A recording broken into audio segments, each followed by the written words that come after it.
Like many things that Donald Trump says, it's a half-truth at best. He's neglected in that assessment, for example, the Constitution, which expressly says that the President of the United States cannot get foreign government payments. That creates a conflict. It's called the Emoluments Clause of the Constitution. So starting with the Constitution, he cannot hang on to these businesses that allow him to get a constant flow of foreign government payments. And there are a bunch of other rules that apply as well, some that don't, but many that do. Ambassador, though, there is a question of, let's say he exits the business completely, he sells his stake to someone else. Isn't the end buyer of that business or the end investor of that business who takes it off the president-elect's hands, isn't that as problematic as him simply owning it himself? It's still will have wrinkles and complications, but it's much less problematic. Look, for Donald Trump, there is a very simple thing he can do, a one-page piece of paper. He just has to sign it and turn all of these businesses over to an independent trustee who will worry about all that stuff and figure out how to sell them.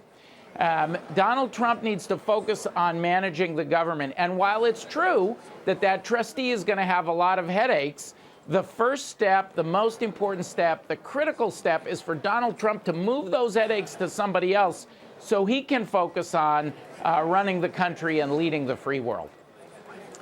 Mr. Painter, I guess this discussion always comes down to, or what if he doesn't? So in other words, if he's willing to accept the appearance of conflict of interest out there, and maybe he risks the fact that maybe bureaucratically he'll get bogged down or he'll get criticism, what happens next if he just says, I don't really mind that? Well, I think he will in the end, because there are just too many problems if he holds on to the businesses. We have the problem under the Emoluments Clause of the Constitution.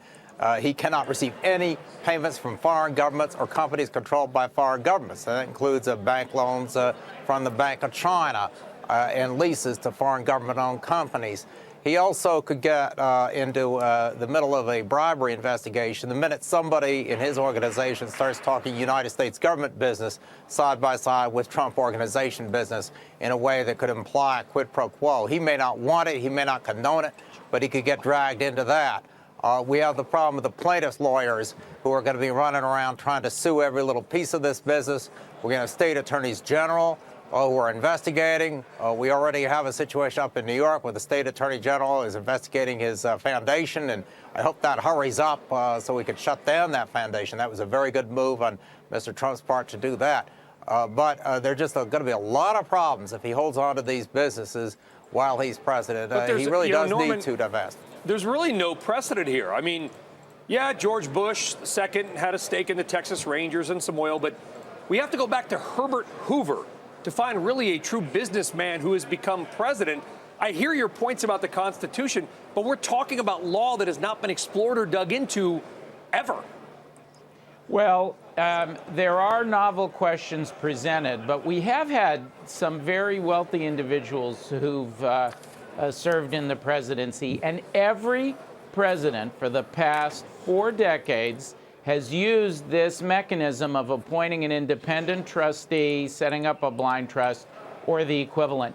The fact that Donald Trump is so much wealthier is only an additional reason, an extra reason that he should go that route.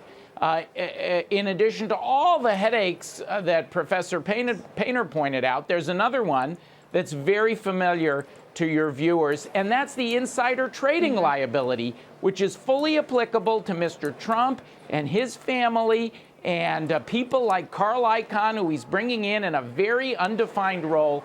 There's a tremendous danger, perhaps inadvertently, that some inside information will get passed, somebody will trade on it, then we'll have an insider trading investigation. Well, and why does Donald Trump need all these headaches? It's simple for him. Sign the paper, appoint a trustee, let the trustee worry about all of this. Right, and the insider trading piece of this was something that Congress was under fire for during this administration. But Mr. Painter, ultimately, if it comes down to Congress, to enforce whatever conflict of interest rules or whatever types of disclosure or introducing any new policy on this matter. Do you see Congress having the appetite to do that?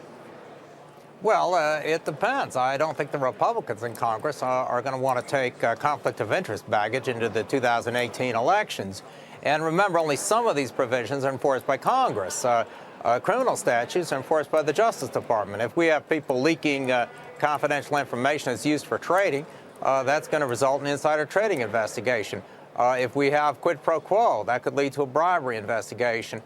We have the situation where the president's name is up on buildings around the world, and we hope something bad doesn't happen. But, you know, something did. We'd end up with a hearing that make the Benghazi hearing look like nothing. And so there are a lot of risks here for the president holding on to these businesses. Okay. I think he really wants to be a good president, and I hope he will get rid of the businesses and sell them, make a lot of money, and then be a good president. Hey there, thanks for checking out CNBC on YouTube. Be sure to subscribe to stay up to date on all of the day's biggest stories. You can also click on any of the videos around me to watch the latest from CNBC. Thanks for watching.